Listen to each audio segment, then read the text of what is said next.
एक बार एक शिष्य ने अपने गुरु से पूछा, गुरुजी, कर्म क्या है? क्या आप मुझे कर्म और उसके सिद्धांतों के बारे में विस्तार से बता सकते हैं? गुरुजी ने कहना शुरू किया, कर्म हमारे जीवन को जीने का एक तरीका है ताकि हम वास्तव में खुद का सबसे अच्छा संस्करण बन सके और अपनी इच्छा से सबसे अधिक पूर्ण संतुष्ट जीवन जी सके।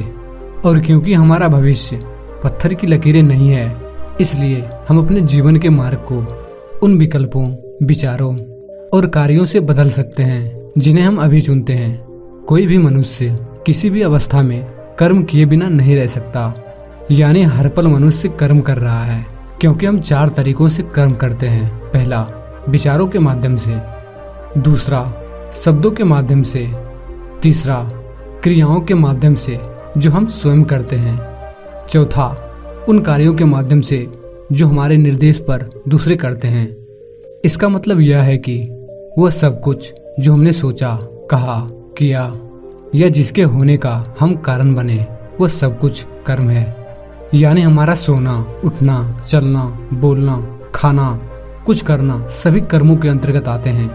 कर्म की यात्रा पूर्ण रूप से दोष रहित होने में नहीं, बल्कि उन कामों को न करने के बारे में है जो हमारे और दूसरों के लिए ठीक नहीं है, और साथ ही वो इंसान बनने के बारे में जो हम असल में हैं। सबसे पहले तुम ये समझो कि इस ब्रह्मांड में जो कुछ भी है सब ऊर्जा का ही एक रूप है, जिसमें हमारे विचार और भावनाएं भी शामिल है, जो कि गतिमान ऊर्जाएं हैं। और जब हम विचार, भावना और कार्यों के माध्यम से अपनी ऊर्जा को इस ब्रह्मांड में छोड़ते हैं, तो यह ऊर्जा नष्ट नहीं होती, बल्कि किसी न किसी रूप में वापस हमारे पास ही लौट कर आती है।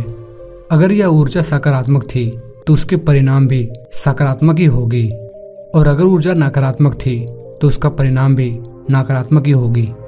गुरु ने शिष्य की तरफ गंभीरता से देखा, तुम अपने जीवन में कर्मों के सिद्धांतों को याद रखना तुम्हें तुम्हारे विचारों और कार्यों के प्रति ज्यादा जागरूक बना सकता है। इसलिए मैं तुम्हें कर्म के सिद्धांतों के बारे में बताने जा रहा हूँ, जिसके बाद तुम जान पाओगे कि कर्मों का सिद्धांत आखिर काम कैसे करता है और हम अपने जीवन में अच्छे कर्म कैसे पैदा कर सकते हैं। गुरु ने कहना शुरू किया, कर्म का पहला सिद्धांत कहता है कि हम जो भी विचार या ऊर्जा इस ब्रह्मांड को देते हैं वो हमें वापस मिलता है, अच्छा या बुरा। साधारण शब्दों में कहे तो हम जो भी करते हैं वह अंत में लौटकर वो हमारे पास ही आता है, अच्छा या बुरा दोनों। ना तो हम अच्छे कर्मों से बच सकते हैं और ना ही बुरे कर्मों से, दोनों के परिणाम हमें भोगने ही पड़ते हैं। कर्म का पहला सिद्धांत हमें यह भी सिखाता है कि तुम अपने जीवन में जो भी पाना चाहते हो पहले खुद ही उससे भर जाओ। अगर तुम प्रेम चाहते हो तो पहले खुद ही प्रेम से भर जाओ, और अगर इज्जत चाहते हो तो पहले खुद दूसरों की इज्जत कर लो। साधारण शब्दों में कहे तो तुम जो भी पाना चाहते हो पहले खुद को उसके काबिल बनाओ, वो चीजें खुद ब खुद तुम्हारे ओर खींची चली आएगी। कर्म का पहला सिद्धांत जैसा बोओगे वैसा काटोगे के नियम पर आधारित है। कर्म का दूसरा सिद्धांत कहता है कि जीवन में चीजें अपने आप ही घटित नहीं होती, घटनाओं को घटित करवाने के लिए हमें कर्म करना होता है।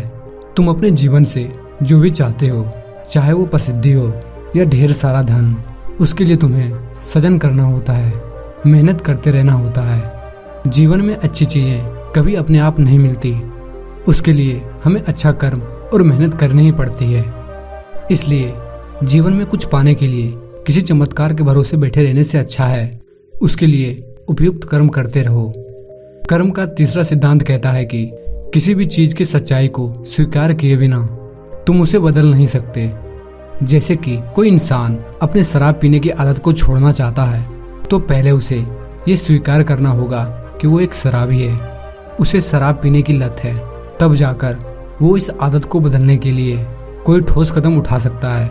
इसीलिए हम अपने जीवन की उस कड़वी सच्चाई को स्वीकार कर ही लेनी चाहिए, जिन्हें हम कितने भी कोशिश कर लें लेकिन वो बदल नहीं सकती, क्योंकि जो जीवन का सच है उसे नकारते रहने से कुछ नहीं होने वाला। ऐसा करके हम अपने जीवन में और दुख और समस्या को ही निमंत्रण देते हैं। तुम्हें ये समझना होगा कि सब कुछ तुम्हारे मन मुताबिक हो ये जरूरी नहीं है, तुम सब कुछ काबू नहीं कर सकते। सच को स्वीकार कर आगे बढ़ जाना ही तुम्हारा सच्चा कर्म है। उस वक्त के लिए इससे बेहतर कोई और उपाय नहीं है। और कर्म का यह नियम हमारे दैनिक जीवन की अधिकांश परिस्थितियों पर लागू होता है। गुरु ने आगे कहा, कर्म का चौथा सिद्धांत कहता है कि जीवन में लगातार विकास करते रहना केवल तभी संभव है जब तक हम समय के साथ खुद को बदलने के लिए तैयार हैं। बदलाव की शुरुआत हमेशा हमारे अंदर से ही होती है, न कि बाहर से। बाहर की परिस्थितियों और अन्य लोगों को बदलने का प्रयास करना केवल और केवल मूर्खता है। इससे कुछ नहीं बदलने वाला। ये प्रयास केवल हमारे समय और ऊर्जा की बर्बादी करेगा। केवल अपने आप को बेहतर बनाना ही हमारे हाथ में है। इसलिए जीवन में लगातार सफलता पाने के लिए खुद को बदलने के लिए तैयार रहो, और यही जीवन में विकास से जुड़ा सबसे बड़ा सत्य है। कर्म का पांचवा सिद्धांत कहता है कि आज तुम्हारे जीवन में जो कुछ भी है, अच्छा या बुरा, आज तुम जहां पर भी हो, जीवन में जो भी चुनौतियां या मौके हैं, उन सब के लिए तुम खुद ही जिम्मेदार हो। तुम्हारे द्वारा अतीत में लिए गए निर्णय जिम्मेदार है, और तुम्हें इसकी जिम्मेदारी लेनी ही पड़ेगी। जब तक तुम दूसरे लोगों और बाहरी परिस्थितियों को अपने हालात को जिम्मेदार मानते रहोगे, तब तक तुम उन मुसीबतों में फंसे ही रहोगे, क्योंकि ऐसा नजरिया तुम्हें तुम्हारे समस्याओं के समाधान खोजने से रोकता है। इसलिए आज तुम्हारे जीवन में जो कुछ भी है उसके प्रति जिम्मेदार रहो और आगे बढ़ो। कर्म का छठा सिद्धांत कहता है कि हमारे जीवन में सब कुछ, हमारा अतीत, वर्तमान और भविष्य शामिल है, सब आपस में एक दूसरे से जुड़े हुए हैं। हम किसी भी घटना या चीज को कम नहीं समझ सकते। जैसे अगर आज कोई वर्तमान में विद्वान है तो इसका मतलब है कि अपने अतीत में उसने बड़ी मेहनत से अध्ययन किया होगा, और उसके भी पहले उसके अध्ययन के लिए उसके माता पिता ने बड़ी मेहनत करके धन को इकट्ठा किया होगा। इसलिए इसमें हम किसी भी चीज को नाकार नहीं सकते। इसी प्रकार हमारे जीवन में भी सभी चीजें आपस में जुड़ी हुई है। अतीत में सीखी हुई कोई भी चीज आज काम आ सकती है, और आज सीखी हुई कोई भी चीज हमें भविष्य में काम आ सकती है। इसलिए इंसान को जब भी मौका मिले कोई भी काम करने का या सीखने का, तो बेझिझक उसे करना चाहिए, क्योंकि कब का कब सीखा हुआ शायद काम आ जाए, यह कोई नहीं बता सकता। कर्म का सातवां सिद्धांत कहता है कि एक समय पर केवल एक ही चीजों पर ध्यान केंद्रित किया जा सकता है।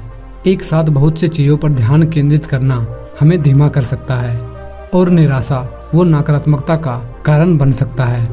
इसलिए कर्म का सातवां सिद्धांत हमें एक समय में केवल एक ही चीजों पर ध्यान केंद्रित करने के लिए प्रोत्साहित करता है। कर्म का आठवां सिद्धांत कहता है कि तुम इस दुनिया के बेहतरी के लिए जिन भी चीजों और बदलावों पर विश्वास करते हो और उन्हें होता हुआ देखना चाहते हो, तो पहले खुद ही वो चीजें करो। उदाहरण के लिए, यदि तुम एक शांतिपूर्ण दुनिया में रहना चाहते हो, तो तुम्हें दूसरों के लिए शांति पैदा करने पर ध्यान देने की जरूरत है। अगर तुम एक स्वच्छ देश का सपना देखते हो, तो पहले अपने आसपास को साफ सफाई और सुथरा रखो। कर्म का नौवां सिद्धांत कहता है कि अगर तुम अपने जीवन में खुश रहना चाहते हो, तो अतीत के लिए पछताना छोड़ दो, भविष्य की चिंता करना बंद करो और केवल अपने वर्तमान पर ध्यान दो।